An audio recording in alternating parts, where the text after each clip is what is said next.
அஸ்ஸலாமு அலைக்கும் வரஹ்மத்துல்லாஹி வபரகாத்துஹு. நம்முடைய இருண்ட இரவுகளை வெளிச்சமாக்கும் சந்திரன் போல நம் மனதின் கவலைகளைப் போக்கும் ஓர் அற்புதத் திருநாமம் உண்டு. அதுதான் அல்லாஹ்வின் 99 அழகிய திருப்பெயர்களில் 45வது பெயரான அல்-வாசி என்றால் விசாலமானவன் என்று பொருள். இந்த ஒரு வார்த்தைக்குள் நம்முடைய மொத்த வாழ்க்கையின் நம்பிக்கையும் அமைதியும் அடங்கியிருக்கிறது. கற்பனை செய்து பாருங்கள், இந்த உலகம் எவ்வளவு பெரியது! கண்ணுக்குத் தெரியாத அணு முதல் கோடிக்கணக்கான ஒளியாண்டுகள் தூரத்தில் இருக்கும் நட்சத்திர கூட்டங்கள் வரை எல்லையற்று பறந்து விரிந்திருக்கிறது இந்த பிரபஞ்சம். இந்த விசாலமான பிரபஞ்சத்தை விடவும் பல மடங்கு விசாலமானது அல்லாஹ்வின் அல்-வாசி என்ற குணம்.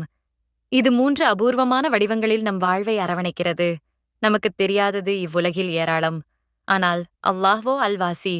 அவனுடைய அறிவுக்கு எந்த ஒரு எல்லையும் கிடையாது. நீங்கள் தனிமையில் அழுது கொண்டிருக்கும்போது அந்த ஒரு துளி கண்ணீரைக் கூட அவன் அறிந்திருக்கிறான். உங்கள் எதிர்காலம் பற்றிய எந்த ஒரு சிறிய பயம் உங்கள் மனதுக்குள் தோன்றினாலும் அதுவும் அவனுக்குத் தெரியும். நீங்கள் எந்த பக்கம் திரும்பினாலும் அங்கே அல்லாஹ்வின் திருப்தி இருக்கிறது. நிச்சயமாக அல்லாஹ் விசாலமானவன், நன்கறிந்தவன் என்று திருமறை கூறுகிறது. ஒரு கணம் சிந்தித்துப் பாருங்கள். நம்முடைய எல்லா ரகசியங்களையும், எல்லா திட்டங்களையும், எல்லா கேள்விகளையும் ஒரே நேரத்தில் அறிந்திருக்கும் ஒருவன்தான் நம் இறைவன். இந்த ஞானம் நம்மை பாதுகாக்கிறது. இதுதான் நம் இதயத்தை உருக்கும் மிக அழகான பகுதி. மனிதர்களாகிய நாம் தவறு செய்கிறோம், தடுமாறுகிறோம். சில நேரங்களில் நாம் செய்த பாவங்களை நினைத்து இனிமேல் நம்முடைய கதி என்ன என்று விரக்தி அடைந்து விடுவோம். அந்த சமயத்தில் நம் உள்ளத்தில் ஒளியேற்றும் ஒரு உண்மை இருக்கிறது. அல்லாஹ் அல்-வாசி. அவனுடைய மன்னிப்பின் கடல் எவ்வளவு ஆழமானது தெரியுமா? உங்கள் எல்லா பாவங்களையும், உங்கள் எல்லா குற்றங்களையும் ஒன்று சேர்த்தாலும் கூட அவனுடைய கருணை அதை போர்த்தி மூடி மறைக்கும் அளவுக்கு விசாலமானது. ஷைத்தான் வறுமையைப் பற்றி பயமுறுத்துவான். ஆனால் அல்லாஹ்வோ தன்னிடமிருந்துள்ள மன்னிப்பையும் அருட்கொடையையும் வாக்களிக்கிறான். மேலும் அல்லாஹ் விசாலமானவன். எனவே நம்பிக்கை இழக்காதீர்கள். அவன் எப்போதும் மன்னிப்புடன் நம்மை அன்பாக அழைக்கிறான். உங்கள் தேவைகள் பெரிதாக இருக்கலாம். உங்கள் கஷ்டங்கள் ஆழமாக இருக்கலாம். இதெல்லாம் எனக்கு கிடைக்குமா என்று கலங்கும்போது இந்த திருப்பெயரை நினைவில் கொள்ளுங்கள். அல்-வாசியாகிய அல்லாஹ் தனது அருளை வாரி வழங்குபவன். அவனுடைய கருவூலங்கள் ஒருபோதும் குறையாதவை. ஒருவருக்குக் கொடுப்பதால் மற்றவருக்கு குறைந்து போவதில்லை.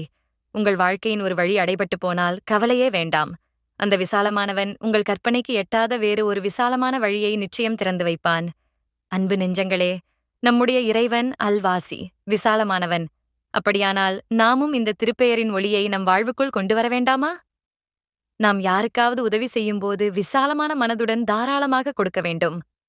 கோபம், பொறாமை, கஞ்சத்தனம் போன்ற குறுகிய எண்ணங்களை விட்டுவிட்டு பிறரை மன்னிப்பதிலும் அன்பு காட்டுவதிலும் விசாலமான இதயத்துடன் இருக்க வேண்டும்.